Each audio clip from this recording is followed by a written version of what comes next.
आज आपण समोसा कसा करणार आहोत हे बघणार आहोत। चला तर आता रेसिपीकडे वळूया। आपण साहित्य बघून घेऊया। आपण 2 वाटी मैदा घेतलेला आहे, त्यानंतर थोडंसं मीठ, ओवा असा हातावर मॅश करून घ्यायचा आहे।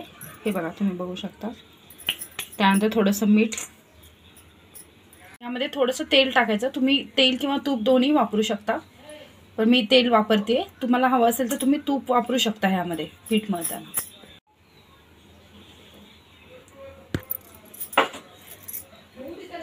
हे पहा आपण तेलामध्ये एकदम व्यवस्थित मिक्स केलेलं आहे। तुम्ही बघू शकता असं होतंय। आता आपण ह्यामध्ये पाणी टाकून मळून घेऊया। पाणी एकदम जास्त नाही टाकायचं, लागत तुम्ही पाणी घेऊ शकता।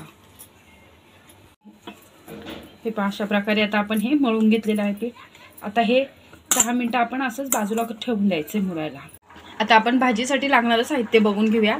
मी 2 मीडियम आकाराचे बटाटे उकडून घेतलेले आहेत साल काढून। त्यानंतर मटार घेतला आहे थोडासा, बारीक चिरलेली कोथिंबीर, मीठ, जिरं, धनिया पावडर, गरम मसाला, हळद आणि लाल मिरची पावडर। आता आपण ह्यामध्ये मीठ टाकून घेऊया थोडंसं चवीपुरतं। हे मटार आपण 2 मिनिटं गरम पाण्यामध्ये वाफवून घेतले होते, ते आपण ह्यामध्ये टाकून घेऊया। त्यानंतर बारीक चिरलेली कोथिंबीर, थोडेसे जिरे, थोडीशी हळद, थोडं धनिया पावडर आणि लाल मिरची पावडर। आता आपण हे मॅश करून घेऊया। हे हातानेच व्यवस्थित मॅश करायचे। तुम्ही चमच्याच्या सहाय्याने करू शकता, पण त्याच्याने व्यवस्थित होत नाही।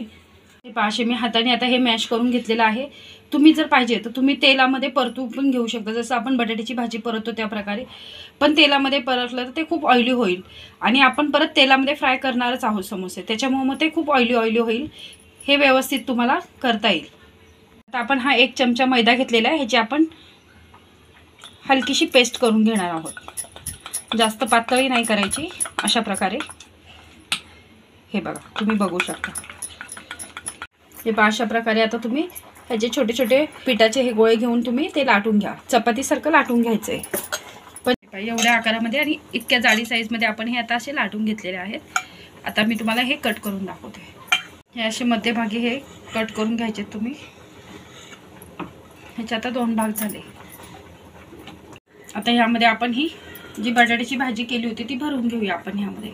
तुम्हाला पाहिजे त्याप्रमाणे तुम्ही भाजी कमी जास्त भरू शकता। आता आपण ही जी पेस्ट केली होती मैद्याची ती आपण ह्याला लावून घेऊया, जेणेकरून आपले समोसे फुटणार नाही तेलामध्ये। अशा प्रकारे लावून घ्यायची थोडीशी। हे पाहता अशा प्रकारे हे मग चिटकून घ्यायचं आहे आपण।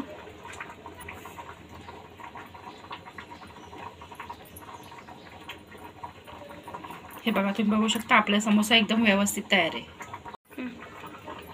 आता अशाच प्रकारे आपण सगळे समोसे करून घेऊया। तर आता हे आपले समोसे तयार झालेले आहेत करून। आता आपण हे फ्राय करून घेऊया। हे पहा आता तेल व्यवस्थित आपलं गरम झालेलं आहे। आता आपण त्यामध्ये समोसे फ्राय करून घेऊया। आता आपण मी तुम्हाला पलटी करून दाखवते। हे बघा असे व्यवस्थित आता त्याला असे बबल्स यायला लागलेले आहेत। आता आपण हे व्यवस्थित फ्राय करून घेऊया। आता आपले व्यवस्थित दोन्ही बाजूनी ब्राऊन झालेले आहेत। आता आपण हे काढून घेऊया।